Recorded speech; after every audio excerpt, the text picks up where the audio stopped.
banidas em dezembro de 2022. Todas as contas banidas pertenciam a apoiadores do movimento ao socialismo, mas IPSP, o partido de governo.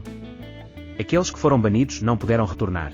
A desculpa dada é nos acusar de comportamento inautêntico coordenado.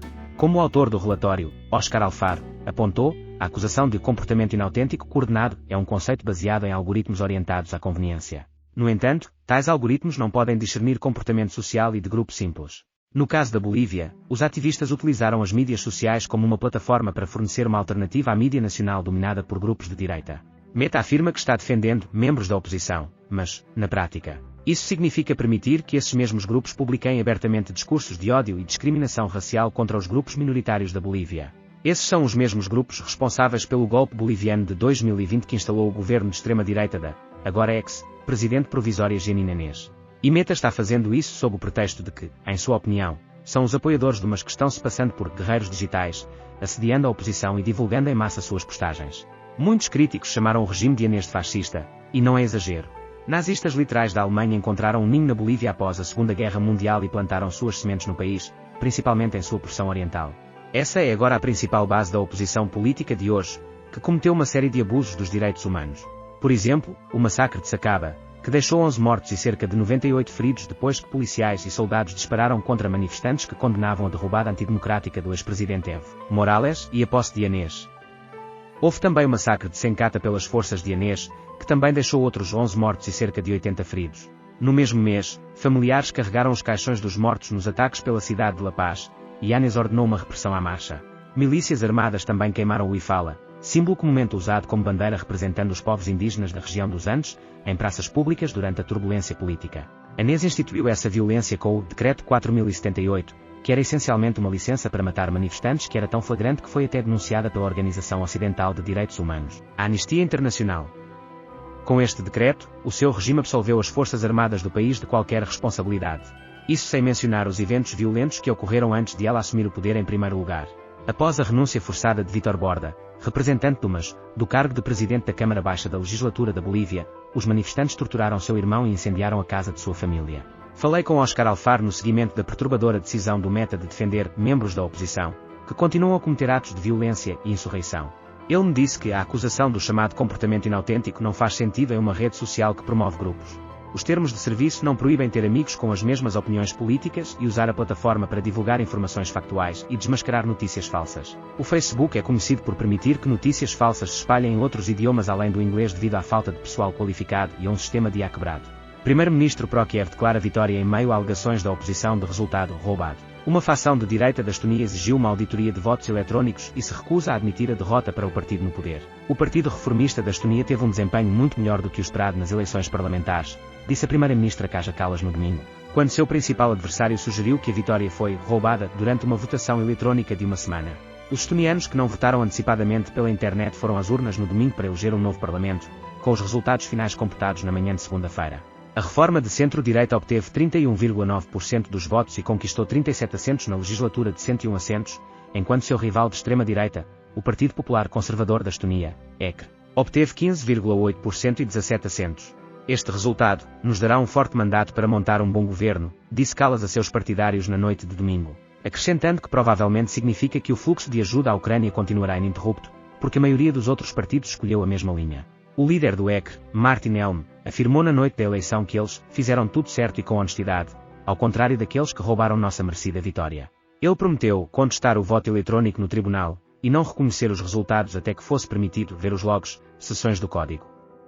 Vamos ver isso agora. Olá, aqui é Juliano, de volta com vocês, trazendo as principais notícias do Brasil e do mundo. Aqui você é sempre bem informado. Apoie nosso trabalho, seguindo, deixando seu like, ative o sininho para não perder as novidades ao longo do dia, compartilhe notícias verdadeiras. Me diga de onde você está vendo nossos vídeos. Sob a liderança de Kallas desde 2021, a Estonia, juntamente com os outros Estados Bálticos, tornou-se um dos apoiadores mais linha dura da Ucrânia em meio ao conflito com Moscou, prometendo cerca de 1% de seu PIB em assistência militar a Kiev e apoiando fortemente as sanções da UE contra a Rússia. Kallas tem vários sócios minoritários em potencial para negociar uma nova coalizão governante, incluindo o Estonia 200, que obteve 13,6% dos votos, os social-democratas, que receberam 9,4%, e o Partido Pátria, com 8,3%. No entanto, ela expressou dúvidas sobre o compromisso do Partido do Centro, 14,5%, em ajudar a Ucrânia e rejeitou explicitamente qualquer negociação com o EG, acusando Helm de se concentrar demais no interesse próprio da Estonia. Nunca questionamos o apoio à Ucrânia. Nunca questionamos a adesão da Estonia à OTAN, retrucou Helm em entrevista à AP, argumentando que a atual liderança basicamente cedeu todo o nosso armamento pesado à Ucrânia, às custas da segurança nacional da Estonia. O partido também enfrentou críticas por outras ideias populistas, como tentar limitar o fluxo de refugiados, incluindo ucranianos, para proteger os trabalhadores estonianos. Ex-primeiro-ministro paquistanês reage à tentativa de prisão. Imran Khan evitou a polícia, dizendo que teme por sua vida em meio a supostas ameaças de morte e falta de segurança em audiências anteriores. O ex-primeiro-ministro paquistanês Imran Khan se esquivou da polícia enquanto as autoridades tentavam prendê-lo e levá-lo a um juiz. O político foi destituído do cargo em um voto de desconfiança em abril passado e é acusado de vender ilegalmente presentes de dignitários estrangeiros durante seu reinado. O homem de 70 anos descreveu as acusações como absurdas e politicamente motivadas e afirma que sua remoção do poder foi na verdade um golpe. No domingo, a polícia de Islamabad postou uma série de tweets, anunciando que havia enviado uma equipe de policiais para prender Khan em sua residência em Lahore. As autoridades fizeram questão de alertar que medidas seriam tomadas contra qualquer um que tentasse atrapalhar o processo. Em mensagens posteriores, as autoridades afirmaram que o líder do partido paquistanês Tehreek-e-Insaf, PTI, estava evitando a prisão. A polícia entrou no quarto de Imran, mas ele não estava lá, diziam os tweets. Shibli Farage, que atua como chefe de gabinete de Khan, disse aos funcionários que seu chefe não estava disponível no momento, mas cumpriria o procedimento legal. A polícia finalmente cancelou sua operação e voltou para a capital paquistanesa. No final do dia, Khan se dirigiu a seus apoiadores, dizendo que se recusou a cumprir as exigências das autoridades porque temia por sua vida em meio a supostas ameaças de morte. De acordo com o ex-primeiro-ministro, a última vez que ele compareceu ao tribunal em Islamabad, nenhuma segurança foi fornecida para mim. Khan sobreviveu a uma tentativa de assassinato em novembro do ano passado. O político está no centro de vários processos judiciais, que ele descreve como nada mais do que uma vingança de seus oponentes políticos. Na semana passada, um tribunal anticorrupção emitiu mandados de prisão depois que Khan ignorou várias intimações. Desde sua expulsão, ele lidera uma campanha de protesto em massa, exigindo uma eleição antecipada no Paquistão. Pilotos oferecem aconselhamento após encontros com jatos chineses. A ajuda está disponível para aviadores australianos, perturbados com as experiências que viram, diz o vice-marshal Darren Goldie da RAF. Os pilotos da Força Aérea Real Australiana estão recebendo assistência psicológica após encontros aéreos com aviões de guerra chineses sobre o mar da China Meridional, disse o comandante aéreo da RAF, o vice-marshal Darren Goldie. A saúde mental de nossos aviadores e pessoas, entrando em contato com coisas como interceptações ou desafios no rádio, é importante que, quando os trouxermos de volta, falemos com eles sobre a experiência, disse Goldie à ABC no domingo.